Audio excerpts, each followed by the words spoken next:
से 90 के बीच की दशक की है। उस समय गांव में ही नहीं अपितु शहर में भी बहुत कम अस्पताल हुआ करते थे। लोगों के पास प्राइवेट अस्पतालों में इलाज करवा सके इतना पैसा भी तो कहाँ होता था। ऐसे ही बीमारी से लड़ते लड़ते अपने प्रियजनों को बस मरता देखा करते थे। मगर नारायणपुर में एक ऐसा अस्पताल था जो कि डॉक्टर नरेंद्र द्वारा चलाया जाता था। वह बहुत ही भले मानस थे। वह दूसरे डॉक्टरों की तरह लोगों को झूठी उम्मीद देकर उनका पैसा नहीं लूटते थे। वो लोगों के पूछने पर स्पष्ट रूप से बता देते थे कि आदमी की क्या कंडीशन है, वो बचेगा या नहीं।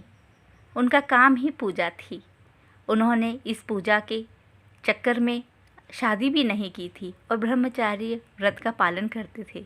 वे साधारण सी फीस लेते थे क्योंकि वो बहुत अच्छे से जानते थे लोग बहुत गरीब हैं और उनकी यह मेहनत की कमाई वो ऐसे नहीं लूट सकते। एक बार डॉक्टर साहब अपने चैम्बर में बैठे हुए थे और अपने हरिहर दोस्त से बातचीत कर रहे थे।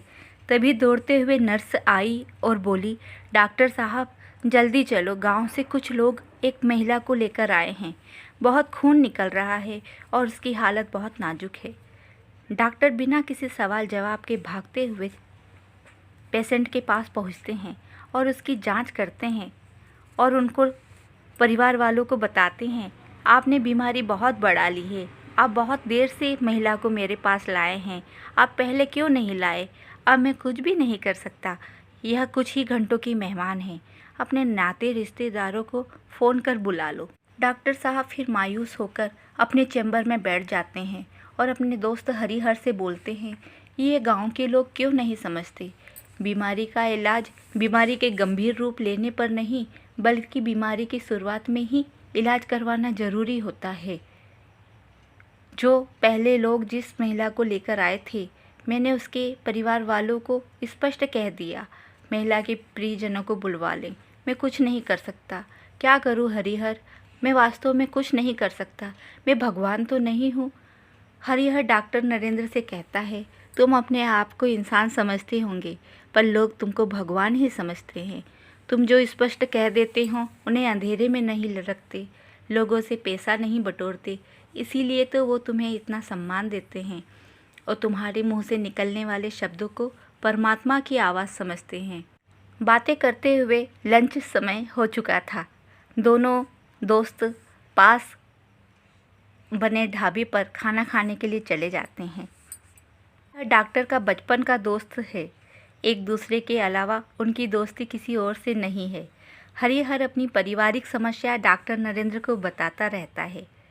वह बताता है उसके छोटे भाई उसकी ज़मीन हड़पने के लिए रोज़ नई नई योजनाएं बनाते हैं। इतने में रसोइया आकर खड़ा हो जाता है और डॉक्टर नरेंद्र से कहता है, साहब मेरी पत्नी बहुत बीमार है, कोई दवाई लिख दो। जिस पर डॉक्टर नरेंद्र मुस्कुराकर कहते हैं, तुम तो जानते हो मैं बिना पेशेंट को देखे दवाई नहीं लिखता। आप कल अपनी पत्नी को लेकर अस्पताल आ जाना। रसोइया चुपचाप खड़ा रहता है। डॉक्टर साहब पैसे, मेरा हाथ तंग है थोड़ा। डॉक्टर नरेंद्र उसे प्यार से कहते हैं, कोई पैसा नहीं लगेगा, तुम चिंता मत करो, बस तुम कल आ जाना। डॉक्टर नरेंद्र अपने चैम्बर में सोच रहे हैं कि 2-3 दिन हो गए ये हरिहर का कोई समाचार नहीं आया। ऐसा तो कभी नहीं हुआ। वो तो रोज़ दोपहर में मेरे साथ ही खाना खाता है। थोड़ी देर में हरिहर का पुत्र गोपाल डॉक्टर नरेंद्र के पास आ जाता है और बताता है कि पिताजी 3 दिनों से बेसुध पलंग पर पड़े हुए हैं। माँ ने आपको बुलाया है। डॉक्टर परेशान हो जाते हैं क्योंकि हरिहर ही उनका एकमात्र दोस्त है। अपना सामान लेकर जल्दी ही हरिहर के घर पहुंचते हैं। हरिहर बेसुध पलंग पर पड़ा हुआ है। डॉक्टर नरेंद्र हरिहर की जांच करते हैं और उनको पता लगता है कि उन्हें हार्ट अटैक हुआ है। यह रात निकालना हरिहर के लिए संभव नहीं है, पर वो किसी से कुछ नहीं कहते। हरिहर की पत्नी परेशान होकर कमरे में इधर उधर घूम रही है, बार बार चक्कर काट रही है। उसे लगता है डॉक्टर नरेंद्र शायद उसे कुछ बताएं। डॉक्टर नरेंद्र से पूछने का प्रयास करती है, लेकिन डॉक्टर नरेंद्र उसे कुछ नहीं बताते हैं क्योंकि डॉक्टर नरेंद्र यह भली भांति जानते हैं पत्नी है, अपने पति की मृत्यु की खबर नहीं सुन पाएगी। डॉक्टर नरेंद्र से हिम्मत करके हरिहर की पत्नी पूछ ही लेती है, बताइए ना इन्हें क्या हुआ है।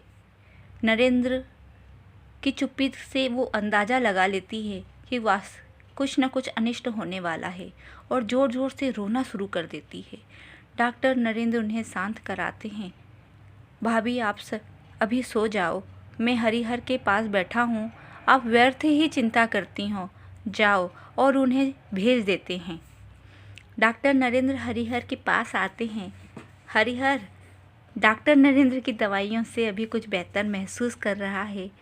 वह उठकर बैठा हुआ है पलंग पर। वह हिम्मत करके पूछता है, ये रोने की अभी जो आवाज़ आई थी ये मेरी पत्नी की ही है ना?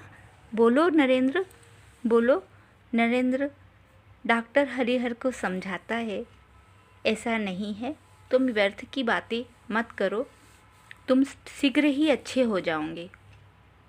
हरिहर डॉक्टर से कहता है, मुझे साफ साफ बता दो, मुझे बहुत ज़रूरी काम निपटाने हैं, मुझे मेरी वसीयत पर साइन करना है। तुम तो मेरे भाइयों को जानते हो, बिना साइन किए अगर मर गया तो तुम्हारी भाभी और बच्चे भिखारी बन जाएंगे। और नरेंद्र हरिहर की बात सुनकर और परेशान हो जाते हैं।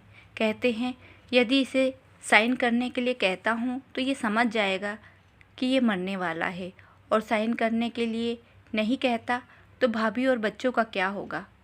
इसी उथल पुथल में उनकी परेशान हो जाते हैं। डॉक्टर नरेंद्र हरिहर के पास जाते हैं और उन्हें झूठ ही कहते हैं, अरे तुम सोए नहीं अभी तक, इतनी रात हो गई, हम बाकी बातें कल करेंगे, और तुम चिंता मत करो, तुम्हारा दिल तो मक्खन की तरह चल रहा है। हरिहर को डॉक्टर नरेंद्र की बातें प्राण शक्ति की तरह लग जाती हैं, क्योंकि डॉक्टर नरेंद्र पर उन्हें ईश्वर की भांति ही अटूट विश्वास था। वसीयत पर साइन करने की जिद छोड़ देते हैं।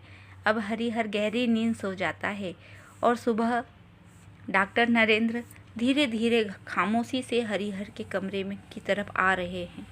उन्हें लगता है, हो सकता है हरिहर ने अपने प्राण त्याग दिए हैं। उनके मन में संदेह था, लेकिन जैसे ही हरिहर के कमरे के पास आते हैं, वे हरिहर की हंसी की आवाज़ सुनते हैं, और जैसे दरवाज़ा खोलकर देखते हैं तो पाते हैं कि वो अपनी पत्नी और बच्चों से घिरे बैठे हैं। डॉक्टर नरेंद्र हरिहर को गले लगा लेते हैं। दोस्त, आज तुम जिंदा हो, तुम्हें तुम्हारे विश्वास ने ही जीवन दिया है, ना कि मैंने।